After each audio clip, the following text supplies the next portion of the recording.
Le Cercle RH est un grand entretien aujourd'hui. Vous allez voir, pour parler d'un événement planétaire, mondial, les Jeux Olympiques à Paris. On ne parle que de ça. Et des entreprises qui se sont engagées il y a déjà longtemps pour le sport et pour les JO.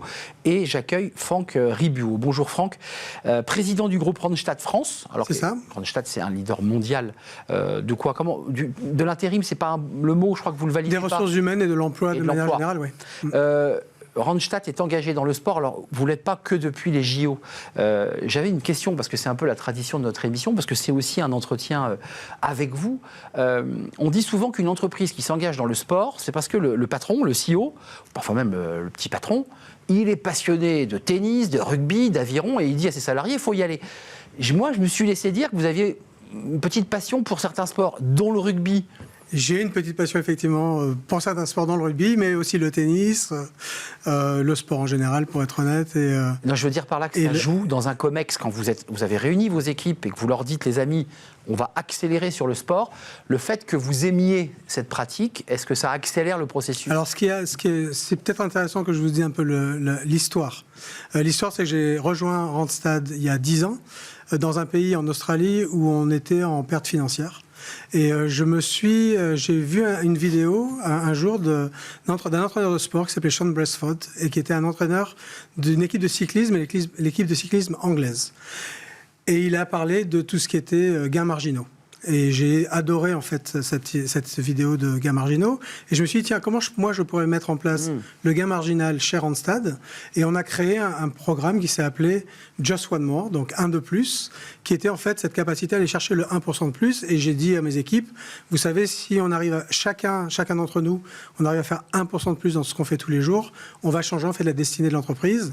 Et en l'espace de 6 mois, on est passé d'une société avec des résultats négatifs à un équilibre financier pour 1 an plus tard avoir complètement transformé la destinée financière de l'entreprise. Et donc tout le monde s'est mis pour le coup derrière le sport. On va parler de votre partenariat avec les JO Paris, parce que ça c'est un événement fort et vous serez visible évidemment. Il y a un enjeu de marque évidemment. Il y a quand même le rugby, vous êtes dans le sponsoring d'une manière un peu classique. Vous engagez la marque Randstad sur les shorts de l'Aviron Bayonnais. Ils sont combien au classement du top 14 là? Ça varie toutes les semaines, donc on va pousser, mais ils sont 9e. Ils sont 9e. Ça monte, ça descend toutes les semaines, puisque c'est très très très condensé cette année. Peut mieux faire. L'engagement sportif d'une entreprise de la taille de Randstad, on l'entend, c'est aller chercher le gain marginal.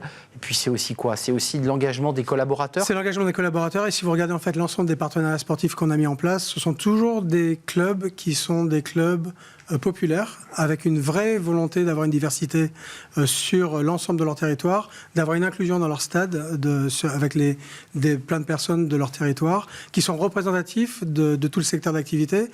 Donc on a, vous avez mentionné l'Aviron Bayonnais, qui est quand même une culture très, très forte. On a aussi le Castres Olympique, on a dans le foot l'Olympique de Marseille, on aime ou on n'aime pas. On a le Racing Club de Lens. Pareil, toujours des clubs qui sont incroyables. Incroyables. Et justement incroyables parce qu'ils sont proches de leur public, ils sont proches des entreprises qui travaillent avec eux, et ils ont aussi un volet insertion, un volet emploi qui est aussi très important. On va y venir parce qu'il y a des programmes d'accompagnement de sportifs de haut niveau, mais aussi des programmes presque de formation qui permettent d'accompagner les entreprises spécialisées dans le sport. Un mot sur votre choix de l'athlétisme, parce qu'on parle de rugby, là on va parler d'athlétisme. Il y a des sports qu'aujourd'hui les entreprises préfèrent à d'autres. Alors vous avez choisi de balayer, vous, les sports, dont le football. Mais on a le sentiment que le football plaît moins et qu'il est préféré au rugby, à l'athlétisme. Pourquoi? Parce qu'il porte des valeurs particulières. En fait, la question de valeur, on a beaucoup dans le monde du business d'aujourd'hui, on a quand même beaucoup d'expressions qui sont venues du monde du sport. Donc moi, j'arrête pas de dire, faut descendre dans l'arène, faut aller dans la mêlée, faut aller transformer l'essai. Mais ça, c'est mon background un peu rugbyman. Après, pourquoi l'athlétisme? Parce qu'en fait, ce sont tout un tas de sports qui amènent beaucoup de valeur. On a beaucoup de sportifs de niveau qui représentent la France et qui représentent leur club, qui ne sont pas toujours des multimillionnaires, en athlète en particulier. En athlète en particulier. Et en plus, on a la chance d'avoir des équipes de relais françaises qui sont en haut de l'affiche. Et nous, on est devenus partenaires des équipes de relais, puisque depuis que je suis arrivé, j'ai toujours favorisé le sport d'équipe. Et dont le relais qui est d'un sport absolument dingue, parce que ça se joue aussi sur le passage de témoins, sur cette coordination du départ. On a quand même chez vous, dans votre personnalité, cette espèce d'idée qu'on ne gagne pas tout seul. Non, moi je suis le président du groupe, mais je ne suis que le produit de 4500 collaborateurs en France du côté Randstad, 3500 du côté Randstad Digital. Sans eux, je ne suis rien et je ne l'oublie jamais. Et je dis toujours aux équipes dans nos bureaux, puisque je passe 3 semaines sur 4 à visiter nos bureaux, je leur dis, vous savez, qu'on soit un bureau de 4, de 5, de 10, vous n'êtes que le résultat du travail d'équipe que vous faites, d'où l'importance des sponsorships d'équipe. Et on est resté à ce jour, sauf dans le monde du handicap, nous ne sommes restés que sur des partenariats avec des équipes et pas avec des individus, pour justement garder cet esprit-là et ce besoin de travailler ensemble, puisqu'on est tous le résultat de quelqu'un d'autre et du travail des autres. Vous le ressentez dans l'entreprise? Parce que quand on pousse, il y a 90 points de...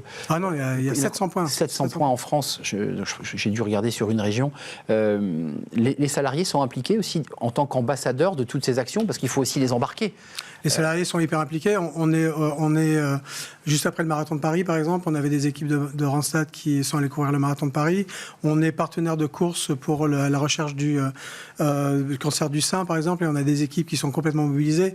Et c'est complètement en dehors de mes mains, en fait. Donc, ce qui est beau dans ces partenaires sportifs, c'est la capacité que ce soit pris en charge par les équipes locales. Et ce qu'on fait moi, en tant que patron de l'entreprise, c'est de choisir justement des équipes que mes équipes veulent aller supporter et avec lesquelles elles veulent s'investir. Avec un focus quand même, je leur dis, business, parce qu'il faut aussi penser le business, c'est le 1% supplémentaire, ça veut dire que vous êtes aussi connecté avec toutes les entreprises de l'écosystème du sport.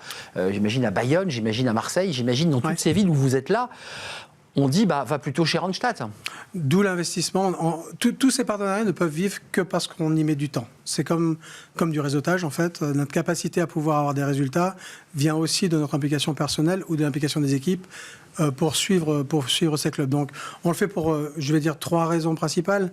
Une raison qui est une raison business, qui est la connectivité avec un autre réseau d'entreprises engagées, de la fédération en interne de gens autour d'une vision commune. Les Jeux Olympiques, si on y revient, est quelque chose d'exactement comme ça, puisqu'il y a eu un sentiment de fierté le jour où on a signé les Jeux qui a été impressionnant au sein de l'entreprise. Toute la boîte. Magnifique. Et puis quand on commence à voir les gens qui vont aller porter la flamme, qui vont aller au stade à la cérémonie d'ouverture, ça crée un sentiment vraiment de... J'ai pas vu ça. Il y a des collaborateurs en Non, qui vont pas courir sur le... On est d'accord, qui vont garder passer la flamme. Non, mais ça aurait pu. Oui, non, qui vont rester dans les tribunes.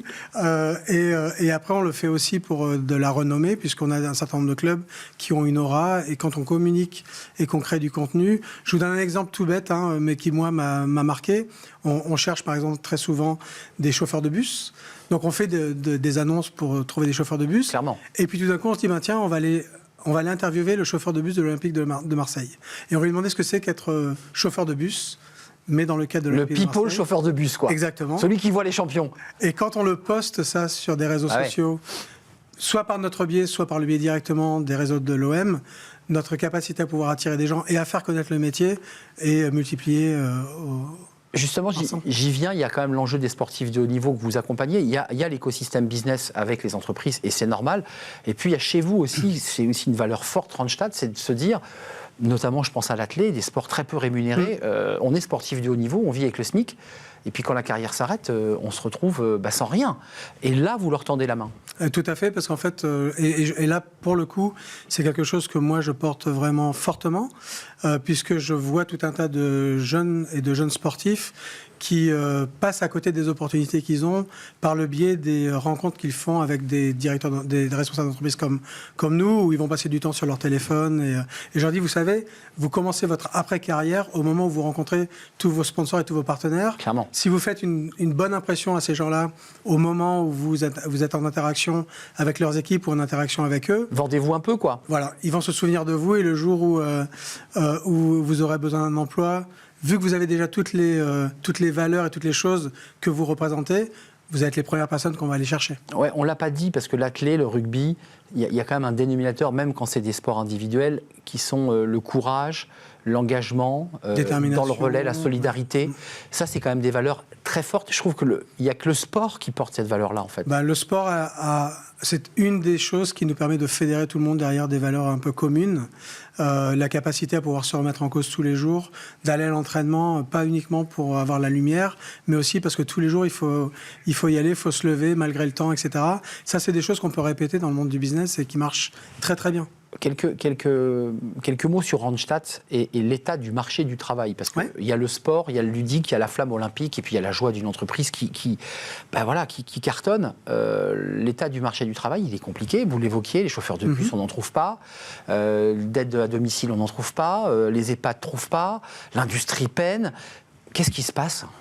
En fait, on a des inadéquations entre les endroits où on recherche les emplois et les personnes qui sont en disponibilité sur ces territoires. J'ai toujours tendance à dire qu'en fait, on regarde le marché du travail de manière unique, mais le marché du travail, en fait, ce sont des micro-segments par secteur d'activité sur des bassins d'emploi. Par canton, presque.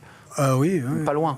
Pas loin, puisqu'en fait, on le voit nous, on a 700 agences, dont je vous disais, et dès qu'on retire une agence d'un marché, dans les 20 km, on perd en fait ce bassin. Hier, j'étais à Nice, par exemple, et on a ouvert un corner à Carros. Pour ceux qui connaissent la région niçoise, Carros, c'est à 15 km. Ouais. Et pourtant, c'est utile. Notre agence, et c'est un bassin complètement différent, donc on n'attire pas les gens de la même manière. Mais vous me dites, ça c'est intéressant, Randstad continue à croire au point de vente physique, parce qu'il y a beaucoup aujourd'hui, numérique aidant, l'IA se dit c'est terminé, plus besoin d'agence, on fait du recrutement sur Internet, on remplit d'affiches. Vous me dites exactement le contraire. En fait, il faut marier les deux. Donc, parce que le digital est là aussi. Hein. Le digital est là, mais le digital contribue en fait à l'anonymisation de la relation et de la personne. Le digital nous a aidé dans beaucoup de choses quand on fait notre travail, puisqu'il nous a permis d'aller beaucoup plus vite pour traiter tout un tas de dossiers. Par contre, on a beaucoup plus de candidatures qu'on en avait avant. Pour vous donner une idée, Randstad France, c'est 93 000 candidatures par mois.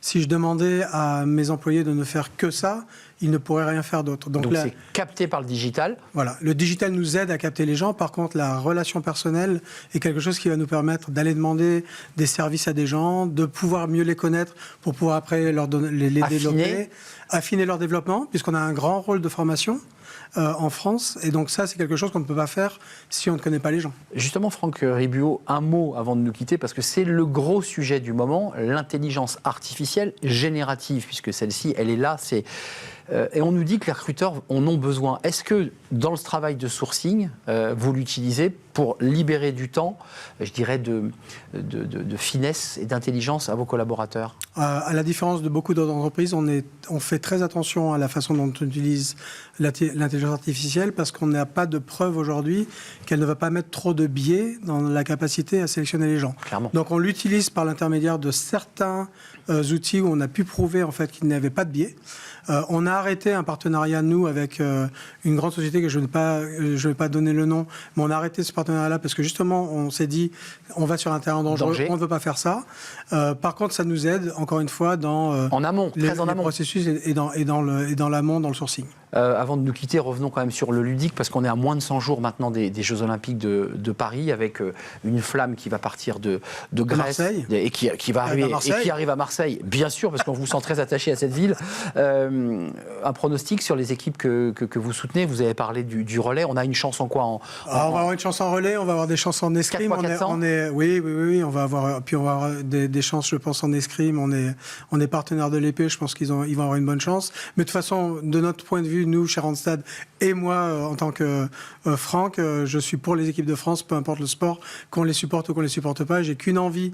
J'ai eu la chance de connaître les Jeux Olympiques à Sydney en 2000 et j'ai vu l'effet qu'ont eu les athlètes australiens qui ont gagné les médailles en première semaine et l'impact que ça a eu sur l'ambiance et l'atmosphère. Et puis l'image d'un pays. Et l'image. Et j'espère qu'on va vivre ça en France. En tout cas, moi, je suis hyper positif. Ça fait du bien entendre. Avec le JO-bashing qu'on a quand même beaucoup là, ces dernières semaines, vous êtes dedans, vous y croyez, et vous serez aux côtés des athlètes, vous serez sur place, j'imagine. J'y crois à fond, j'y serai pas plus que je pense que d'autres. J'ai acheté, moi, personnellement, 45 billets que j'ai pu trouver par l'intermédiaire de ma femme, de moi, on a été tiré au sort. Donc on a acheté sur des épreuves qu'on ne connaît même pas. On va y aller parce qu'on veut justement profiter de ça, et on veut être dans cette ambiance. Et je vous dis, j'entends le JO-bashing, mais quand on va y être, je pense que tout le monde va être excité. Si en plus on peut gagner quelques belles petites médailles en première semaine, ça va créer de l'excitation et tout le monde en profite. Sur les sports dont vous avez parlé, en effet, parce que l'athlé, c'est peut-être le sport le plus en difficulté. Ça, c'est deuxième semaine. Donc, mais ça, c'est deuxième semaine. D'ici là, on aura gagné. D'ici là, on aura raflé de la médaille. Merci Franck Ribuot, c'était un vrai plaisir de vous accueillir. Président du groupe Randstad France, engagé, vous l'aurez compris, pleinement engagé dans ces JO et dans le sport en général. Merci, c'est un vrai plaisir de vous accueillir. On accueille tout de suite notre invité et ses fenêtres sur l'emploi.